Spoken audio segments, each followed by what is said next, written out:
Nabila Agrofarm Taman Mini Haiwan. Jom kita tengok apa ada kat sini. Dekat sini ada petting zoo, korang boleh bagi makan. Ada haiwan-haiwan yang rare juga, macam musang pandan, korang boleh bagi makan dekat kambing. Aku pun tak tahu kenapa anak aku suka kambing. Kat kampung aku banyak je kambing. Korang boleh bagi makan kancil, rusa. Dekat sini ada juga raccoon, angsa, boleh bagi makan angsa dengan itik. Ada hamster, ada yang Madagascar ni, aku tak tahu apa nama dia. Arnab, ada hamtaro.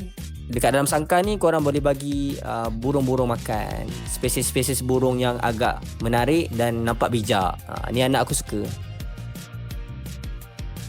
Dekat sini juga ada kerbau albino. Yang ni aku paling takut. Takut dia tanduk.